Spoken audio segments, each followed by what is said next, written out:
13 देख लेते हैं सबसे पहले। तो इसका जो कीवर्ड है वो रिस्पॉन्सिबिलिटी है। ओके, 13 नंबर का सबसे प्रॉब्लम क्या है कि उन्होंने पिछली लाइफ में अपनी रिस्पॉन्सिबिलिटी अच्छी तरह से निभाई नहीं थी। तो इसकी वजह से इनको ये लाइफ में और ज़्यादा रिस्पॉन्सिबिलिटी मिलेगी। उनको कुछ भी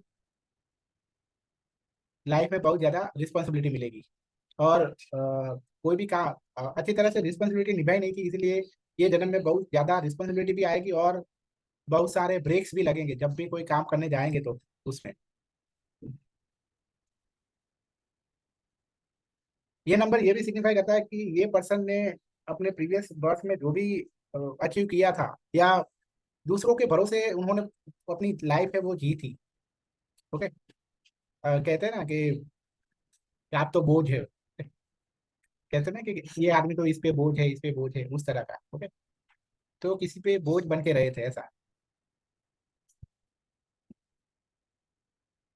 तो ये नंबर अब क्या कहता है कि आप फुल रिस्पॉन्सिबिलिटी लो आप ये लाइफ में।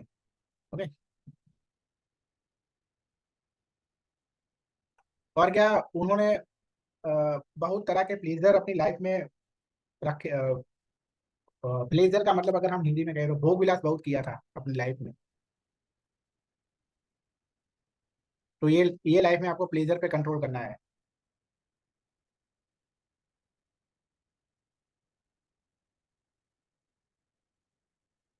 सेल्फ कंट्रोल भी रखना है। लेजीनेस भी ये नंबर की प्रॉब्लम होती है। ओके, जितना हो सकता था उससे बहुत कम काम किया, ये भी है। तो इन शॉर्ट के 13 नंबर का जो भी है वो है क्या है, रिस्पॉन्सिबिलिटी का है। मेन जो है वो रिस्पॉन्सिबिलिटी का है। उसी तरह 14 नंबर का देखते हैं। 14 नंबर क्या है कि इन लोगों ने अपने फ्रीडम का बहुत ही मिसयूज किया था। फोकस, कभी भी काम पे फोकस नहीं किया था और प्लेजर के पीछे बहुत भागे थे। प्लेजर के पीछे बहुत भागे थे। अब देखते हैं, थोड़ा डिटेल में देखते हैं। तो इन लोगों का क्या प्रॉब्लम होता है कि इन लोगों ने बहुत ही एडिक्शन होते हैं प्लेजर, जिससे प्लेजर मिले, like drugs, alcohol, food, sexual and carnal pleasures. Okay, ये सब चीजें की होती है। तो ऐसे लोगों को हर तरह के एडिक्शन से बचना चाहिए। Okay, they should make sure to not indulge in such activities, और अपनी लाइफस्टाइल में एक ऑर्डर मेंटेन करें। They will need control, power, endurance, and patience to make sure that they are in on the right path. Okay.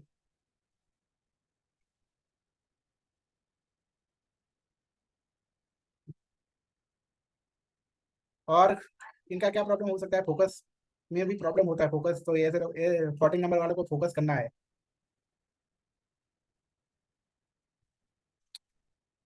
ये तो कोई बात नहीं है, चलो। इनका प्रॉपर शेड्यूल होना चाहिए डिसिप्लिन लाइफ जीने के लिए।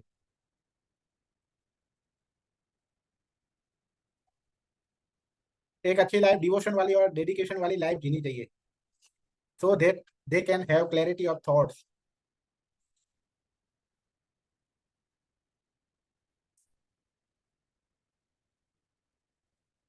दे should also attain spiritual wisdom so they can live their life to the fullest. Okay, तो ये सब है इन 14 नंबर वालों का। 14 नंबर वालों को इन शॉर्ट क्या प्रॉब्लम है, फ्रीडम का मिसयूज किया, फोकस का फोकस नहीं किया, और भोग विलास के पीछे बहुत भागे।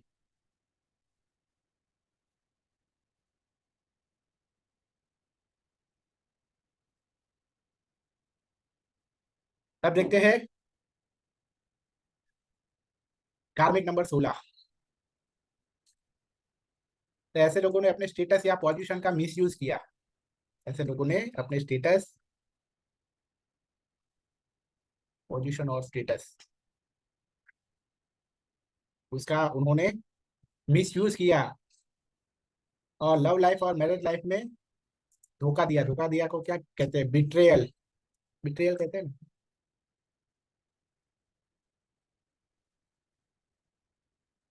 ओके, लव लाइफ में और मैरिज लाइफ में उन्होंने, इन लोगों ने धोखा दिया होगा, इसीलिए इनको कार्मिक नंबर 16 मिला है। इसलिए ये लाइफ में they should not misuse their power और pollution. They should not break trust of partner in love and marriage. You may have to spend an excessive amount of time alone. क्यों ऐसा हो सकता है कि इनको इनको ये लाइफ में प्यार ना मिले? क्यों? क्योंकि उन्होंने ट्रस्ट ब्रेक किया था. तो इस ये लाइफ में उनको अच्छा पार्टनर ना मिले, या ओके मतलब लव में भी और मैरिज में भी. तो इसी वजह से ये क्या करते हैं, इनको अकेले में टाइम स्पेंड करना पड़ता है डाइवोर्स करके, या फिर मन में ऐसा ही मन रहता है कि शादी ना करे. ओके, ऐसा होता है. You could find it difficult to develop meaningful relationship. Okay, क्यों? क्योंकि आपको बार बार आपने धोखा दिया था, तो इस जन्म में आपको धोखा मिलेगा. तो फिर आपका रिलेशनशिप से अ, आपका भरोसा नहीं रहेगा, आपका भी भरोसा नहीं रहेगा. फिर ऐसे लोगों का क्या होता है कि थोड़ा एटीट्यूड वाला होता है, थोड़ा ईगो वाला होता है. ओके. हम्म. तो ऐसे लोग आप होते हैं ना कि कुछ लोग एटीट्यूड वाले होते हैं, ईगो वाले होते हैं, तो हम उनको उनसे सामने से बुलाना पसंद नहीं करते. ओके, तो इसका मतलब ये है कि people perceive you to be unapproachable. मतलब कि अप्रोच नहीं करेंगे. अप्रोच करना मतलब क्या, कि आपको सामने से बुलाएंगे नहीं. ओके, कैसे हो, ग्रीटिंग्स नहीं करेंगे. ओके, आपको अवॉइड करेंगे सब. क्यों? क्योंकि आपके पास एटीट्यूड बहुत है. ये 16 नंबर वालों के पास एटीट्यूड बहुत है, थोड़ा ईगो है. ओके, इसलिए अल्टीमेटली ये लोग है सेल्फ एब्जॉर्ब रहेंगे. लोगों से इमोशनली कनेक्ट होना बहुत ही डिफिकल्ट होगा उनके 16 नंबर वालों के लिए. You may find yourself sabotaging your relationship. मतलब कि सबोटेजिंग करना मतलब क्या, कि बिगाड़ना. वो खुद अपने रिलेशनशिप को बिगाड़ेंगे. ओके, अब देखते हैं कार्मिक number 19.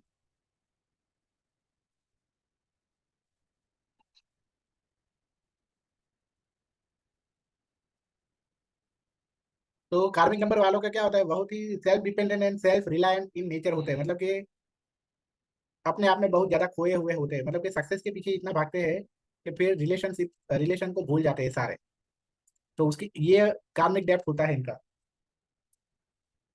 They generally like to be in their own and they do not prefer any advice from people. Okay, बहुत ज्यादा ईगो होता है. They are somewhat keener towards working alone and fighting issue all by themselves. Okay, मतलब कि उनकी life में जो भी सारे प्रॉब्लम होते हैं उसको वो खुद उसका अ, वो खुद उसमें से निकलना चाहते हैं, किसी की हेल्प नहीं लेते. दिस इज मेनली बिकॉज कार्मिक number 19 people refrain from taking any help और असिस्टेंस फ्रॉम एनीवन. तो ये भी तो गलत बात है. ओके, ऐसा भी नहीं हो कि हमें कभी भी किसी की हेल्प नहीं लेनी चाहिए. तो ये भी ऐसा क्यों होता है, कब कब ऐसा होता है कि किसी के अंदर बहुत ज्यादा ईगो होता है, एटीट्यूड होता है, तो वो किसी की भी हेल्प नहीं लेता है, और किसी की भी एडवाइस नहीं लेता है, हेल्प नहीं लेता है. So there is not much room for advice और help in their cases. Okay.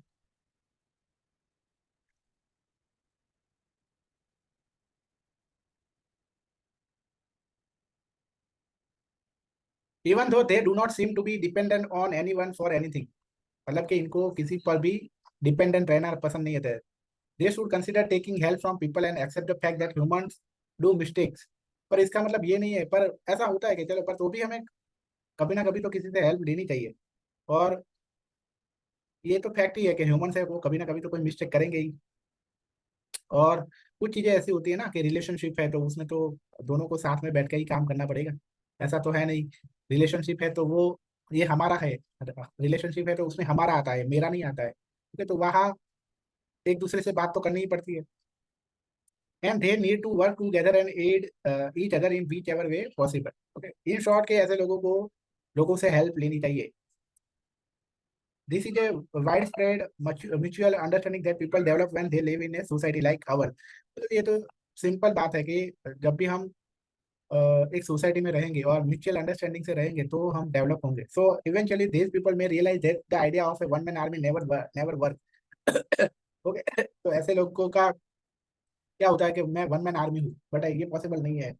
Okay, at least society में पॉसिबल नहीं है, शायद बॉर्डर पे पॉसिबल हो सकता है. ओके, लेकिन फैमिली में ये सब चीजों में ऐसा पॉसिबल नहीं है. ओके, अब देखते हैं कार्मिक नंबर 11 एंड कार्मिक नंबर 22. तो कार्मिक डेट नंबर 11 वाले क्या होते हैं, बहुत ही सेल्फिश और एम्बिशियस होते हैं इन प्रीवियस लाइफ. ओके,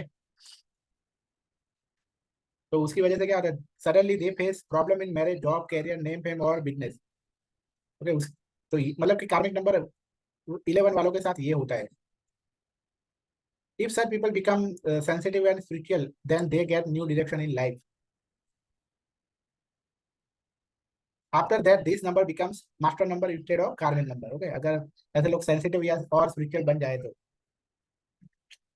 उसके बाद है कार्मिक नंबर 22। ऐसे लोगों ने अपनी लाइफ में बहुत ही ज्यादा ही रिस्पॉन्सिबिलिटी ले ली है अगली लाइफ में, पर ऐसा भी नहीं होना चाहिए। ओके, बहुत ज्यादा रिस्पॉन्सिबिलिटी भी नहीं लेनी चाहिए। क्या जरूरी है, अल्टीमेटली क्या होगा कि कैन नॉट कंप्लीट रिस्पॉन्सिबिलिटी को कंप्लीट नहीं कर पाए। So in this life they should take limited responsibility and should complete it. Okay, और उसको complete करनी चाहिए। If they work for society and humanity, then this number becomes master number instead of karmic number. Okay, अगर वो society और humanity के लिए काम करते हैं तो फिर ये मास्टर नंबर बनता है कार्मिक नंबर की जगह। उसी तरह कुआ नंबर का भी हम, जैसे इसका था उसी तरह कुआ नंबर का भी positive trait and negative trait हम देखते हैं।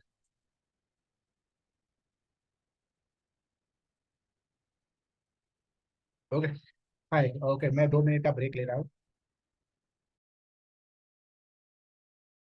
ओके, कंटिन्यू करते हैं।